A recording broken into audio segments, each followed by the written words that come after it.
काका काका तुमको आता नहीं, तुम एम्प्लॉयमेंट लोगे? एम्प्लॉयमेंट मांगने चले, भैया हमको नौकरी दे। क्या करोगे नौकरी में? इस देश का 80% युवा रील बना रहा है, ओवरब्रिज पे ऐसे खड़ा है, ये गोल्ड फ्लेग छोटी लिए टहल रहेगी। अबे साले डिस्कस कर रहे हैं कि यार वो जो है कैटरीना कैफ की यार विक्की कौशलवा से शादी हो गई। ये अपने आप को विक्की कौशल से ज्यादा स्मार्ट मान रहे हैं। बाबा की गवर्नमेंट से ऐसा थोड़े कि इससे पहले जो गवर्नमेंट थी उसमें सब राम राज्य चल रहा था, तब भी सब परेशान थे। लेकिन बाबा की गवर्नमेंट से दो लोग बहुत परेशान हैं। तुम यार काम सही से करो, सिलेक्शन क्यों नहीं होगा?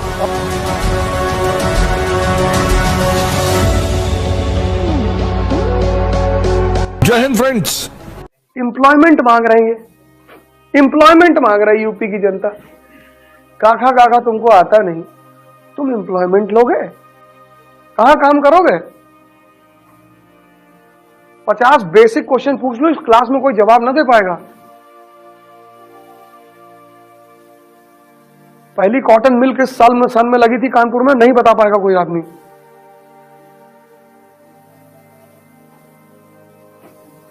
पचास सवाल अगर कर दूं, 50 एम्प्लॉयमेंट मांगने चले, भैया हमको नौकरी दे। क्या करोगे नौकरी में? इस देश का 80% युवा रील बना रहा है, ओवरब्रिज पे ऐसे खड़ा है, तो फॉर्च्यूनर चल रही एक्सप्रेस वे पे, उस पे वो रील बना रहा है, गाना गा रहा है, जहां देखो वहां सेल्फी खींच रहा है। कहीं भी कुत्ता देख लिया, कुत्ते के साथ खींच लिया, कहीं पेड़ देख लिया, पेड़ के साथ खींच। उसको पता ही नहीं करना क्या है। इस देश का युवा, मैं बताया ना, उसका दिमाग इतना खराब है, इतना। स्त्री की इज्जत नहीं कर सकता वो। को बहन बनाना जरूरी नहीं है, लेकिन इज्जत तो कर सकते हो।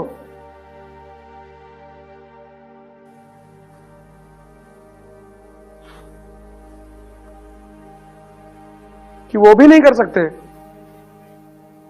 ये गोल्ड फ्लेग छोटी लिए टहल रहेगी। अबे साले डिस्कस कर रहे हैं कि यार वो जो है कैटरीना कैफ की यार विक्की कौशलवा से शादी हो गई।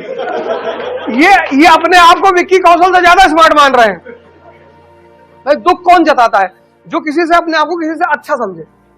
एक भाई साहब हमसे फोन करके कह रहे यार कैटरीना कैफ की शादी विक्की कौशल से हो गई। हमने कहा होने दो, तुम्हारी तय हुई थी क्या? नहीं तुमको क्या दिक्कत है? नहीं वो नहीं, तो तुमको प्रॉब्लम क्या है? ये देश कैटरीना कैफ की शादी के लिए परेशान है, तभी तो तुम पे चोर उचक्के शासन कर रहे हैं। ये चोर उचक्के तुम्हारे ऊपर शासन कर रहे हैं, ये तुम्हारी कमजोरी। अभी 2 लाख लड़के यूपी के विधानसभा में घुस जाए और धोती खींच ले और मारे पटक पटक के सबको। कहां तक गोली चलाओगे बताओ? कितनी गोली चलाओगे? 2 लाख लड़कों को मार डालोगे?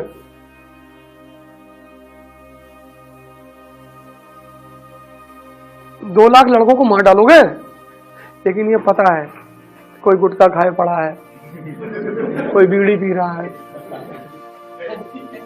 कोई खाई नहीं मिल रहा है। भैया बहन पीओ का एग्जाम दिए थे, नहीं हो।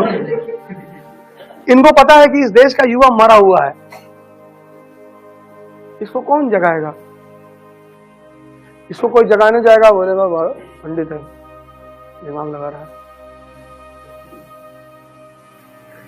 एक बड़े फेमस नेता है यूपी के, हमसे क्या चुनाव लड़ोगे इस बार? हमने कहा मैं ना लड़ूंगा, हमको गाली देना है लोगों को।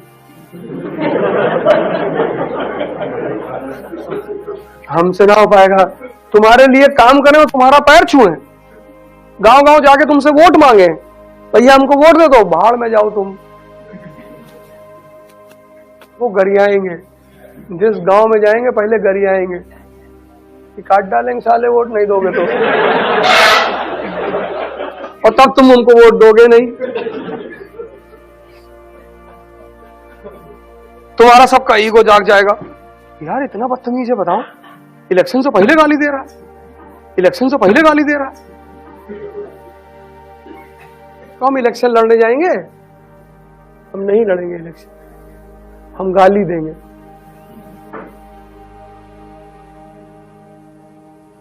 इस देश के चोरों ने तुम्हारा नेचर पकड़ लिया है। इलेक्शन आता है, आके लेट जाते हैं तुम्हारे घर में, भैया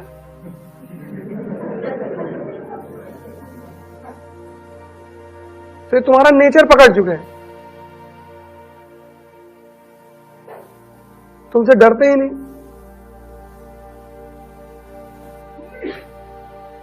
पता है इस देश में डेमोक्रेसी क्यों फेल हो रही है? क्योंकि इस देश का आदमी न्यूज़पेपर नहीं पढ़ता है। पढ़ता है, अमर उजाला पढ़ता है, दैनिक जागरण पढ़ता है। दैनिक जागरण का मेन न्यूज क्या है? 5 बच्चों की मां प्रेमी के साथ फरार। तुमने अपने नौकर को 2000 रुपया दिया कि जाओ सामान खरीद लाओ, तो जब वो सामान लेकर आएगा तो तुम उससे हिसाब लोगे ना? ऐसे ही इस देश का जो ये सरकार है, इस देश में राजा कौन है? पब्लिक। तो जब सरकार पैसा खर्चा करेगी, जिसको हम बजट कहते हैं, तो उस बजट पर क्वेश्चन पूछने का हक किसको है? इस देश की जनता को। उस जनता का प्रतिनिधि कौन बैठा हुआ है? अपोजिशन। लेकिन इस देश की जनता को मतलब ही नहीं है। नौकर को सब पैसा दे दी है, कह रही लुटाओ।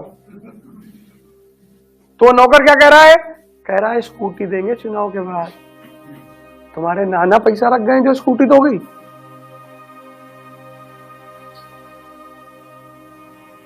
तुम देखो चुनाव प्रचार में क्या चल रहा है, हर पार्टी वादा कर रही है। कहां से दोगे? हमारे टैक्स के पैसे से। भैया स्कूल को प्रमोशन दे दो, किसान का कर्जा तुम इतना माफ करते हो, किसान को टूल दिला दो, इंप्लीमेंट दिला दो, फर्टिलाइजर दिला दो यार, उसकी खेती उन्नत करवा दो यार। इस देश का जो नौकर है, उसका मालिक उससे पूछता ही नहीं कि तुम पैसा कहां खर्चा कर रहे हो। तो नौकर उड़ा रहा है। फिर वो नौकर क्या कर रहा है? अब मालिक, कभी कभी मालिक भड़काता है। जो मालिक है उसमें 2-4 लोग पढ़े लिखे हैं, तो वो अनपढ़ वालों को भड़काते हैं, गरीबी सरकार की देन है, गरीबी। तब पब्लिक खड़ी हो जाती है। यूपी और बिहार सामंतवाद का आज भी शिकार है। यहां ऐसे ऐसे जमींदार हैं जिनके पास आज भी 50-50 हजार बीघा जमीन है।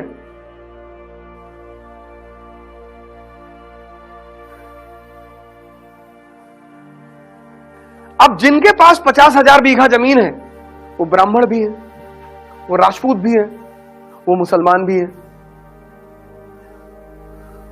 शायद उसमें से कोई दलित हो, शायद। लेकिन ये तो 3 कंफर्म है, ब्राह्मण भी है, वो राजपूत भी है, वो मुसलमान भी है, वो कायस्थ भी है, वो बिजनेसमैन भी है, जमीनें हैं। अब इन चारों को यह लगता है कि अगर यूपी का आदमी एक हो गया, हमारी जिम्मेदारी तो गई। तो इन्होंने क्या किया? तो वो जो मुसलमान जमींदार है 50,000 बीघे वाला, जिसकी हर साल की इनकम 100 करोड़ है, वो 100 करोड़ में से 5 करोड़ रुपए निकाल लेता है। किसी हमारे जैसे वक्ता को पकड़ता है और कहता है कि एक ऑर्गेनाइजेशन बनाओ, मुसलमान उत्थान समिति।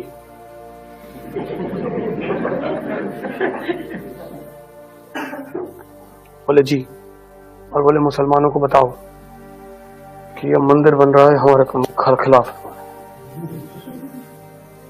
फिर ऐसे वो राजपूत करेगा, फिर ऐसे वो ब्राह्मण करेगा, फिर सब डिवाइड हो जाएंगे। जब सब डिवाइड हो जाएंगे तो इनका जो मेन प्रॉब्लम है वो इनकी आंखों के सामने गायब हो जाएगा। भाई नहीं समझे बात को? ब्राह्मण महासभा, क्षत्रिय महासभा, कायस्थ महासभा।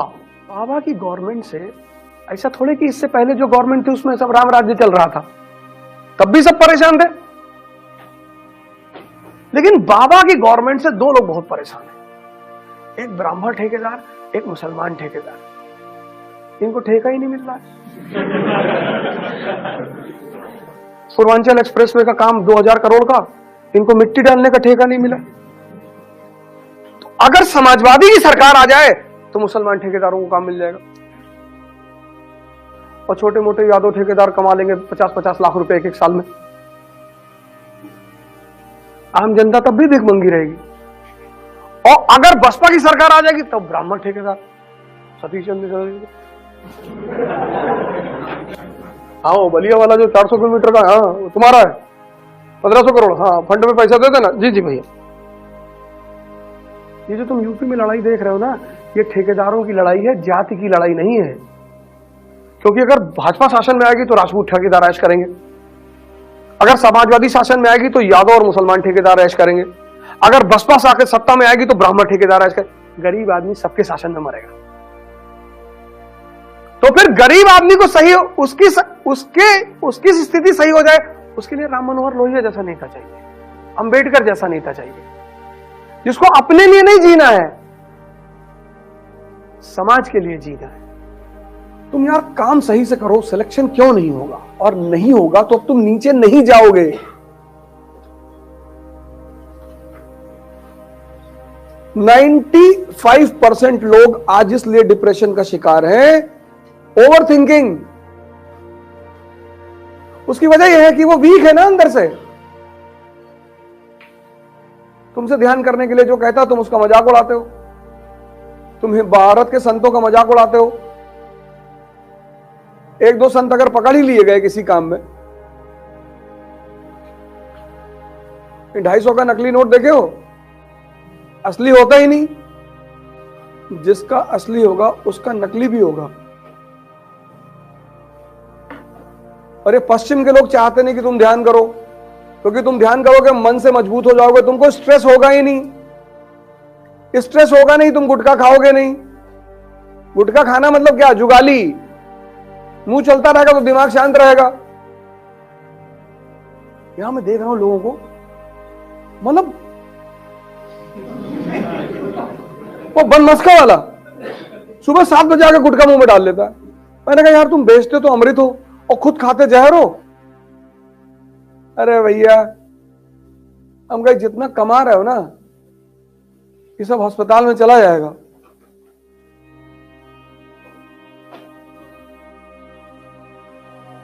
ये गुरुदेव पे है ना 2 बनमस्का वाले, एक है उसमें वो 7 बजे,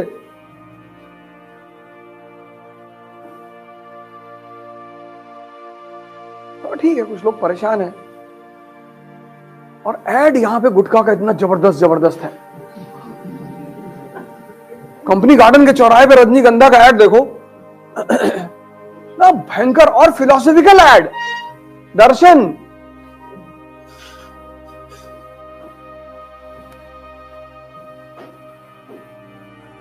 गुटखा मत खाओ, मिट्टी खा लो उठा के, फायदा करेगी, इम्यूनिटी स्ट्रांग करती है। पर गुटखा मत खाओ।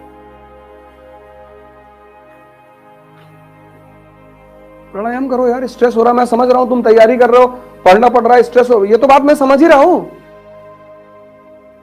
चाय ज्यादा मत पियो, और अगर पीते हो तो नींबू की चाय पिया करो।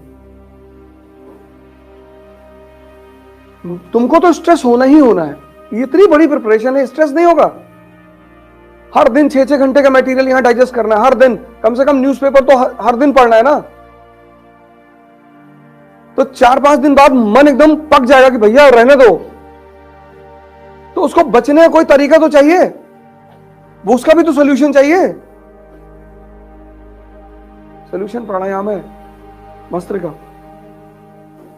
चैलेंज करते हैं, आधा घंटा करना जिस दिन शुरू कर दोगे ना, कोई नशा नहीं करोगे।